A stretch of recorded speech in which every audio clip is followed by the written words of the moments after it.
Quand on arrive dans un pays où on a laissé tout derrière soi, dans l'espoir de construire une nouvelle et une meilleure vie, la confiance en soi, la connaissance du marché sont des étapes cruciales. Si toi et moi, on est honnête et que toi aussi tu es une ancienne immigrée, tu sais très bien de quoi je parle.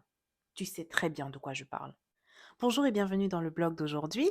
Alors, je vais partager avec vous une expérience super enrichissante à laquelle j'ai eu le privilège de participer il y a de cela quelques semaines. Alors, sur ma liste de souhaits de 2024, je voulais faire du bénévolat et cette opportunité, en fait, s'est présentée à moi dans le cadre du bureau. Alors, la raison pour laquelle je tenais à vous partager cette expérience, c'est parce que franchement, si vous avez l'occasion de faire du bénévolat en ce qui concerne les femmes, allez-y en fait. Vous allez tellement vous sentir revigoré, le fait de redonner à la prochaine personne qui aurait besoin de services ou de soutien. Franchement, c'est très gratifiant. Alors l'expérience que j'avais à partager, c'était de faire du tri vestimentaire avec une association à Montréal. Vous pouvez regarder les extraits. Aujourd'hui, nous allons faire du bénévolat pour Dress for Success, une organisation non gouvernementale qui aide les femmes à se préparer à des entretiens pour changer leur vie professionnelle. Let's go!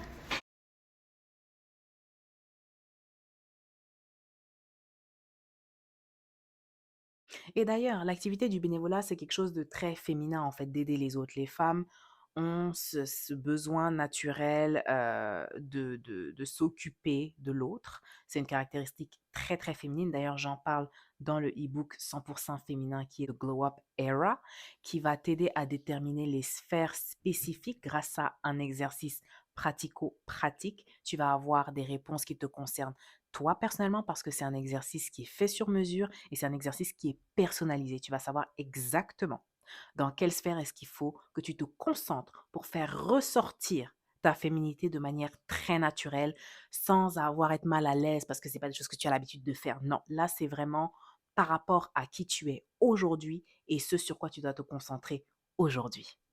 Je tiens quand même à le mentionner, Dress for Success, c'est une association, enfin c'est une organisation qui a été mise en place et qui est à Montréal depuis 2014, à Montréal depuis 2014.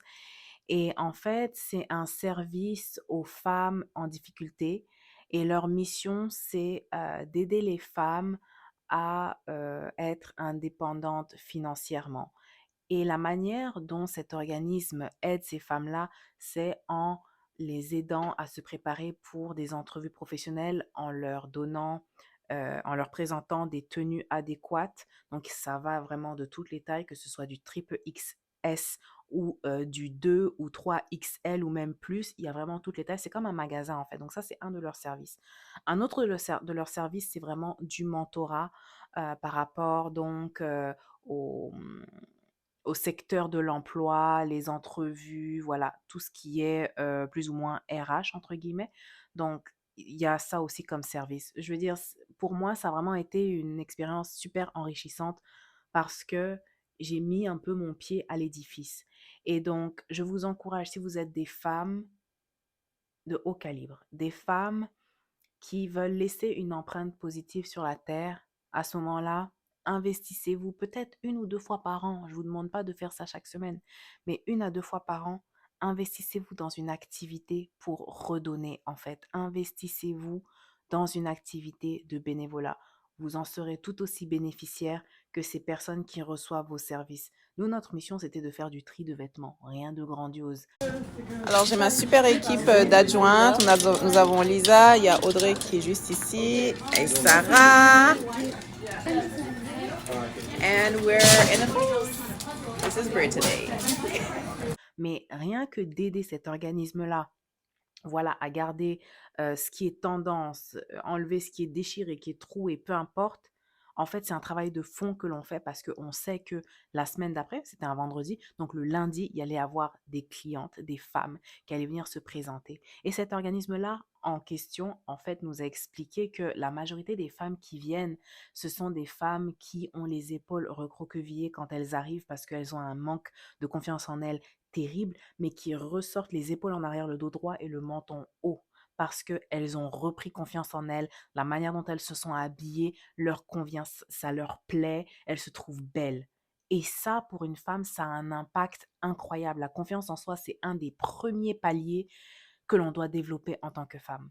Nous avons terminé le tri des vêtements. On arrive à la fin de notre mission. On a écrit des petits mots d'encouragement pour les femmes qui vont venir se présenter dans ce centre de service pour prêt à l'emploi, en fait. Donc voilà.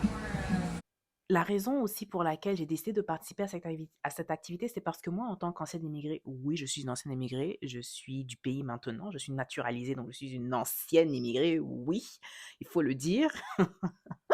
Mais en tant qu'ancienne immigrée, quand on arrive dans un pays où on a laissé tout derrière soi, dans l'espoir de construire une nouvelle et une meilleure vie, la confiance en soi, la connaissance du marché sont des étapes cruciales. En tant qu'immigré, il y a un syndrome que l'on a quand on vient, comme si on n'avait pas les mêmes droits que les autres, comme si on devait tout le temps mériter nos places. Je veux dire, c'est vraiment un costume invisible que l'on porte. Si toi et moi, on est honnête et que toi aussi tu es une ancienne immigrée, tu sais très bien de quoi je parle. Tu sais très bien de quoi je parle. Alors, le fait de t'investir, et je le prends à témoignage, le fait de t'investir dans une activité qui aide des personnes qui ont été qui sont dans ta situation en fait, et dans la situation dans laquelle toi tu as été, tu vas te sentir mais tellement utile dans le monde. Aussi, si tu as tendance à oublier le nom des chaînes YouTube, inscris-toi, subscribe et mets la cloche de notification pour ne manquer aucun sondage parce que les vidéos que je fais finalement, c'est aux réponses à vos opinions et à vos envies de découvrir ce que j'ai à partager. Vous allez aussi recevoir avec les notifications les nouvelles vidéos, celles qui sont en première, celles qui vont arriver. Bref, si tu as tendance à oublier le nom des chaînes, abonne-toi pour ne pas avoir à réfléchir. Ah, c'était qui la go qui parlait de abonne-toi. C'est ce que j'avais à partager avec vous.